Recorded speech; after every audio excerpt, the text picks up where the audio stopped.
Yo, what is up, guys? It's Phantom Armor coming to you guys with a brand new video, which I say every video, but it's a Bujin deck profile, kind of new and amplified for this format. By that I mean I switched a couple of cards. But I don't know. This deck has gone through minimal testing, so please take that into consideration. Just kind of wanted to put it up, and yeah, I don't know. This is the list I've been working with. It's been functioning pretty well by the few games I've tested with it, but do take into consideration this is extremely experimental. And honestly, I don't know what I'm doing with this deck, so. We're playing triple Yamato. Yamato, he's like the best guy, of course. Double Mikazuchi. I absolutely hate this card. I think it's trash. But you kind of have to play at least two. I finally put into this guy. Originally, I wasn't playing this card at all. But honestly, I feel like it's okay. I might cut it to 1, but for now it's at 2, and I think that's fine. Because it just allows you to play a little bit more aggressively.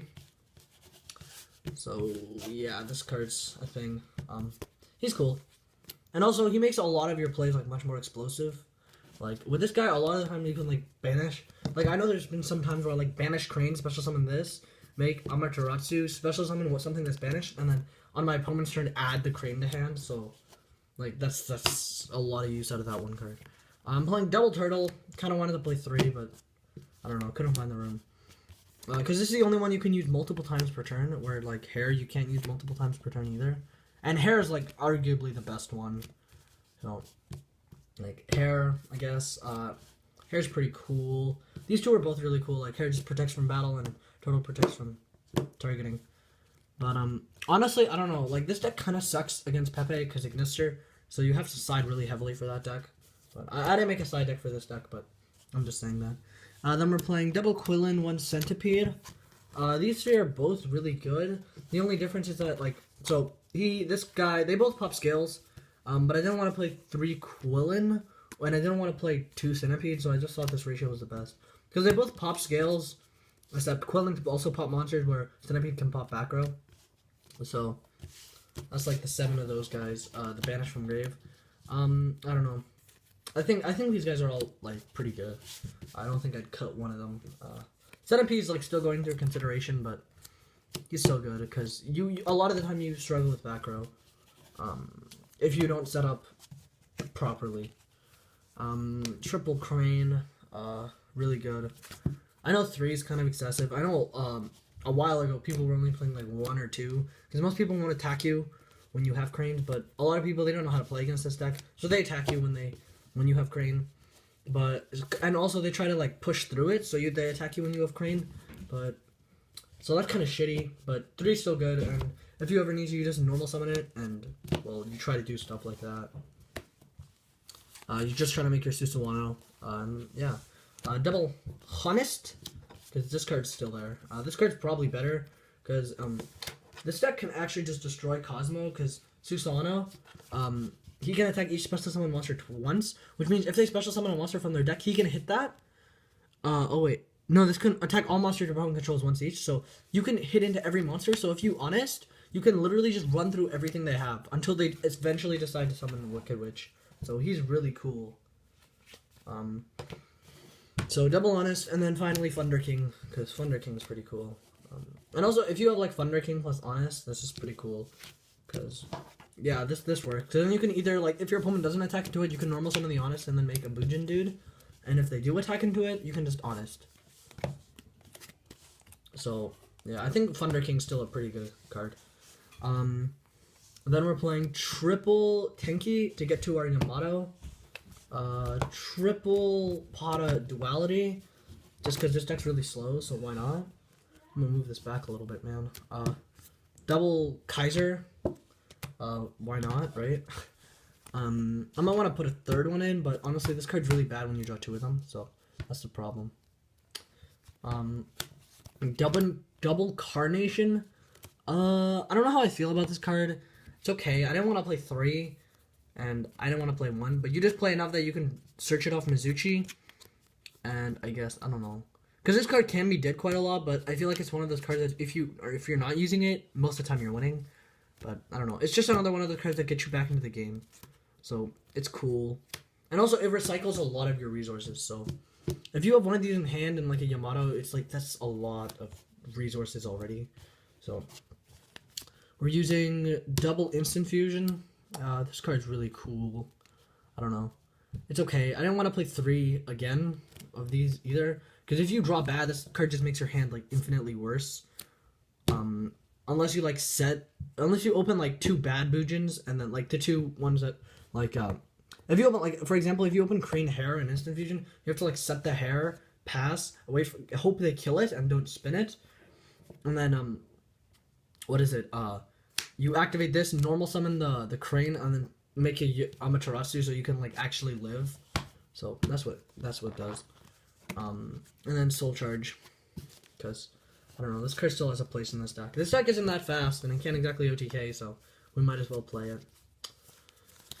So yeah, that's the spell lineup. Monsters, I think it's 19. Spell lineup is 7, 10, 13. We play very minimal traps. We're playing triple Phoenix Chain, double Mind Crush, and then Solomon Vanities. I think Vanities is like absolute shit this format, but like you can play it in this deck, so why not?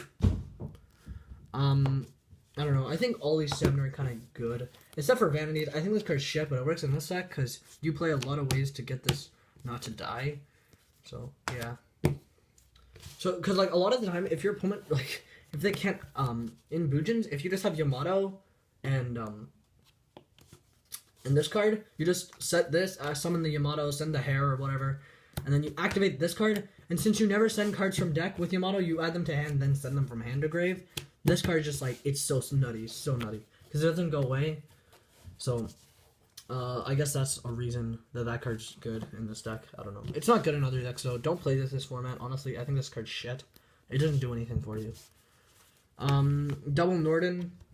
This card is like the nuts in this deck. Like, honestly, it's the nuts and the balls. Everything, man. It's good. Rhapsody. I don't know. It's here. Dweller. It's cool. Castel. Also cool. Diamond Dyer, cooler. Diamond Dyer is cool because you can make him off Bujin Carnation and hit back row. And a lot of the time you just make this guy so you can hit, or pop a back row, then you can Bujin Carnation with like extra cards in your graveyard. So that's why he's really cool. Arc, I don't know. We have a lot of room in this extra deck. Regna Zero, it's okay. Tiger. He's cool because he can shut off monsters, so I guess. I don't know, man. It's just a lot of fillers. Taisuke Yomi, he's really important because if you open, like, if you brick, you just make this guy, and you can't, your opponent, like, if you draw Honest and Thunder King, like I said, you just make this guy and then try to protect him. Because you just need a Bujin on board, you don't need anything else, so that's why he works. They count as, all these count as Bujins, so. Bujin Te Kagasuche. My ulti's sitting in my binder. I think I'm gonna have to trade that one away, but the Nice Ultra works. This guy's just a mill 5, so if you can make him, it's pretty cool because he has a extra form of protection on him. So yeah. And then finally, Amaterasu, because this card's like the nuts, honestly. Well, not finally, but Amaterasu, yeah. Because this card's broken, and why would you not play him? And then finally, triple Susano. Like, I'm just shitting you, man. Who cares about those? We got Ultras, man. I need ultis eventually. But, yeah, triple Susano. I have, like, 5 copies of this one card out of just opening last year's Megatins. So, yeah, like look at this, man. Just 5 copies, but you do really need to make 3 of them. I normally only make, like, 2 per game, but the third one can come in handy. Because this card's, like, it's so stupid how good this card is. You can do whatever you need with this card. You can try to set up harder. It's just a stupid good card. You can swing into everything. Why wouldn't you play this card? And plus it takes 2 Bujins, which means you can use like your Bujinki, your protection dudes, to make this guy. So if you brick, you can make this guy, and it just sets up your entire get. Like, he just wins you games. And the fact that you don't have to detach both materials is even more dumb. Because how he works, you just detach the one material and you can either send it from deck or add to hand, so you can also control your opponent with Vanities. Or you could add Yamato and then send cards from your hand to the graveyard. So he's insanely versatile, and he does like so much. Like, honestly, it's just it's just such a good card. So yeah, that's like the amount of the profile. I don't know if the Gishki profile is gonna come up before or after this, but yeah. Sorry guys, the video cut, but I guess I'll say my goodbyes. So, thank you all for watching, and yeah, that's the Phantom Armor signing out.